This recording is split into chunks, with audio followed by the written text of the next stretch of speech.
Ada batas minimal agama seseorang. Disebut orang ini agamanya baik, ada batas minimal. Apa batas minimal? Melaksanakan yang wajib-wajib, meninggalkan yang haram.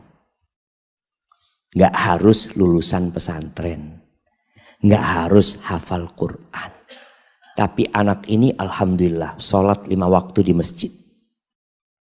Agamanya baik.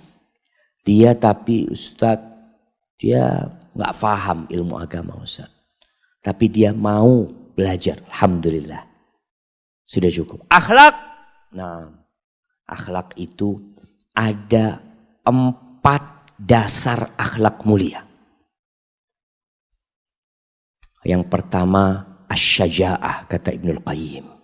Pemberani orangnya. Jangan menikahkan putrinya dengan lelaki yang takut sama cicak. Takut sama suara petir. Ada orang jemaah. Ada suara petir. Gimana kalau bapaknya dengar petir, ambil bantal. Biasanya bantal itu ditaruh di bawahnya kepala jemaah. Ini bantal taruh di atasnya kepala. Anak-anaknya gimana? Syaja'. Pemberani. Yang kedua, al-adl. Orangnya adil dalam bermuamalah, Masya Allah. Dia tidak melakukan kezaliman. Yang ketiga, sabar. Orangnya penyabar, nggak emosional. Ini penting jamaah. Jadi kalau bicara akhlak, antum cari tahu tentang fulan. Fulan ini gimana? Aduh, fulan pemarah. Sudah jangan. Antum punya anak nanti dimarahin terus sama dia. As-sabr. Sabar dalam melaksanakan kewajiban, sabar meninggalkan kemaksiatan, sabar menghadapi musibah, sabar menghadapi orang lain. Yang keempat, al-iffah. Menjaga kehormatan dirinya. Menjaga kehormatan keluarganya. Dia tidak membiarkan kemungkaran terjadi. La. Ini 4 dasar akhlak yang mulia.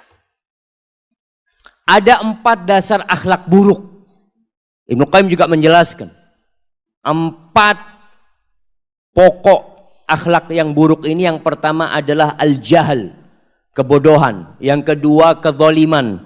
Yang ketiga al-ghadab, amarah.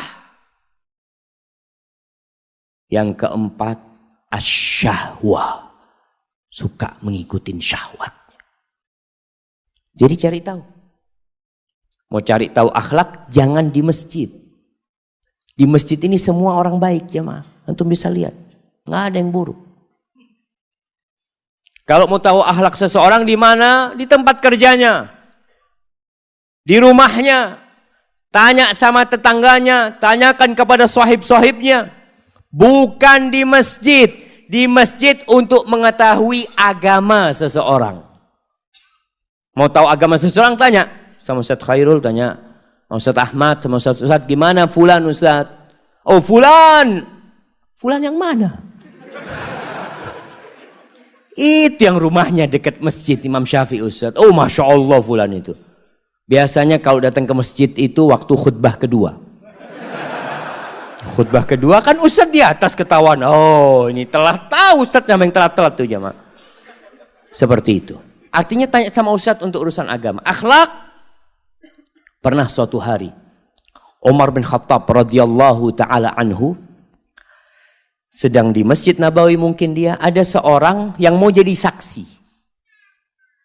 Jadi saksi. Ternyata jadi saksi itu nggak orang sembarangan. Umar bertanya kepada orang ini ketika mau jadi saksi, "Man yuzakkik?" Siapa yang memberikan rekomendasi kepadamu kalau engkau orang baik? Akhirnya dia bawa seseorang, ini fulan. Ana ya Amirul Mukminin, kata dia.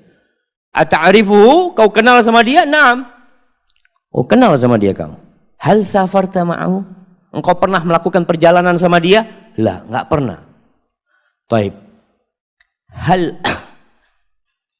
Hal amaltahu bidirhamin au dirhamin? Engkau pernah urusan fulus sama dia?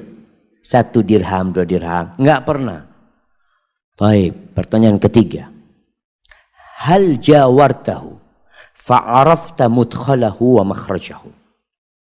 Apakah engkau hidup bertetanggaan dengan dia sehingga engkau tahu keluar masuknya dia? Kata orang ini, la. Oh, rubbama ra'aitahu yusalli fil masjid. Mungkin engkau melihat dia sholat di masjid, kemudian engkau memberikan rekomendasi. Iya ya Amirul Mukminin. Iya kata dia. Engkau nggak kenal sama orang ini. Itini biman ya'rifuka. Datangkan kepada aku orang yang kenal sama kamu. Jadi nggak asal pilih jamaah. Orang tua tolong dicari tahu tentang akhlaknya calon suami anaknya.